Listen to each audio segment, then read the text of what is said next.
ہمارے ملک کا ایک گستاخ مزاج سید زادہ، اس نے پچھلے دنوں ایک تقریر کی پروگرام میں سوشل میڈیا پہ، اس کی تقریر کا عنوان تھا منافق صحابہ۔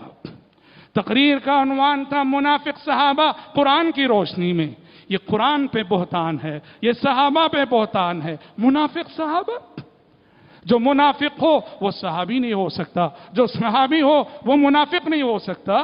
دونوں کو جمع کر کے منافق صحابہ، امت کا جو اعتماد ہے صحابہ پر، اس اعتماد کو گنوانے کی کیسی مذموم کوشش ہے، کیسی قابل مذمت کوشش ہے، اور اس سے بڑھ کر قرآن پر الزام۔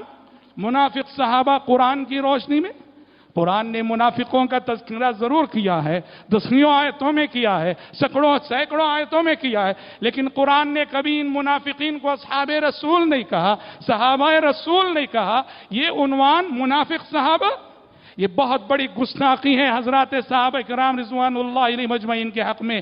وہ کسی گمنام آدمی نے نہیں کی، ایک ایسے شخص نے کی ہے جو ہمارے ملک میں بڑی شہرت رکھتا ہے اور ملک کے جانے مانے ادارے سے جو نسبت اور تعلق رکھتا ہے۔ اور پھر جب تقریر کی، گفتگو کی، تو صحابی رسول حضرت ابو ہریرہ رضی اللہ عنہ کی شان میں ایسی گستاخیاں کی، امیر معاویہ رضی اللہ عنہ کی شان میں ایسی گستاخیاں کی۔ صحابی رسول ابو ہریرہ جن کا احسان ہے، شریعت کو انہوں نے محفوظ کیا، احادیث رسول کو یاد رکھ کر انہوں نے آنے والی نسلوں تک پہنچایا، 5000 سے زائد حدیثیں انہوں نے ہم تک آپ تک پہنچائی۔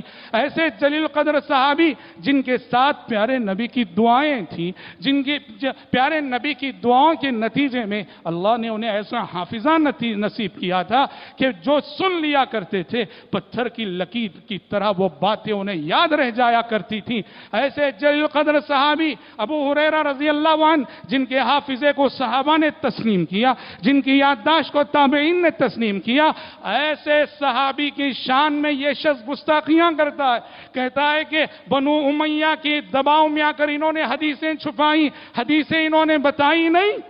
آج کے جو ملا مولوی ہیں جو بنی امیہ کے حاضر باش اور ان کے سرکاری مولوی بن گئے یا ان سے دباؤ میں رہے، جن میں سب سے بڑے مشہور صحابی اور جن کی 5000 حدیثیں ابو ہریرہ، ان کا حال یہ ہے کہ آدھی حدیثیں انہوں نے گول کر دی۔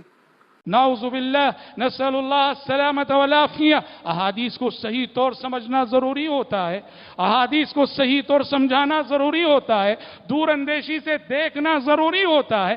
بعض اوقات کچھ باتیں ایسی ہوتی ہیں خود پیارے نبی نے چھپانے کی تلقین کی۔ جب حضرت معاذ سے آپ نے وہ حدیث فرمائی کہ جو توحید کا قائل ہو وہ جنتی ہے، جو توحید کا قائل ہے وہ جنتی ہے، جو لا الہ الا اللہ پہ مرے وہ جنتی ہے۔ حضرت معاذ نے کہا اے اللہ کے نبی، کیا میں خوشخبری نہ سنا دوں لوگوں کو؟ آپ نے کہا نہیں مت سناؤ، مت سناؤ۔ یہ خوشخبری اگر تم سنا دو گے، یہ حدیث اگر تم سب کو سنا دو گے، لوگ اس خوشخبری پہ بھروسہ کر کے رہ جائیں گے، عمل کرنے میں سستی کریں گے، اس لیے خاموش رہ جاؤ۔ حضرت معاذ نے پوری زندگی یہ حدیث چھپائی، بتائی نہیں۔ کیوں؟ نبی کی تعلیم تھی، نبی کی تلقین تھی۔ حضرت ابو ہریرہ نے بھی ایسے ہی فتنوں سے تعلق رکھنے والی چند ایک احادیث کے سلسلے میں یہی رویہ اپنایا اور اس کو ایسے پیش کرنا کہ بنو امیہ کا ظلم تھا، بنو امیہ کا طعنہ تھا، بنو امیہ کا دباؤ تھا، جس کی وجہ سے نعوذ باللہ جیسے صحابی رسول ابو ہریرہ رضی اللہ عنہ نے خیانت کی۔ نسأل اللہ السلامت والعافیہ۔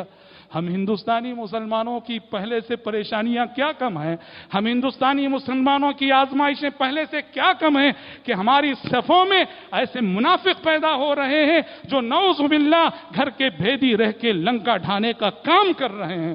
اب تک ہم جن آزمائشوں کا سامنا کر رہے تھے، اب تک ہم جن مصیبتوں کا سامنا کر رہے تھے، یہ آزمائشیں، یہ مصیبتیں ہماری دنیا لوٹنے والی مصیبتیں تھیں، لیکن یہ سید زادہ اور یہ انجینئر محمد علی مرزا جیسے لوگ، یہ ہمارا ایمان لوٹنے والے لوگ ہیں، ہمارا عقیدہ لوٹنے والے لوگ ہیں، جو ہماری صفوں میں رہ کر ہمارے ایمان پہ ڈاکہ ڈالتے ہیں۔ ضرورت ہے ان لوگوں سے ہوشیار رہنے کی۔ یاد رکھیے پیارے نبی نے احادیث میں فرمایا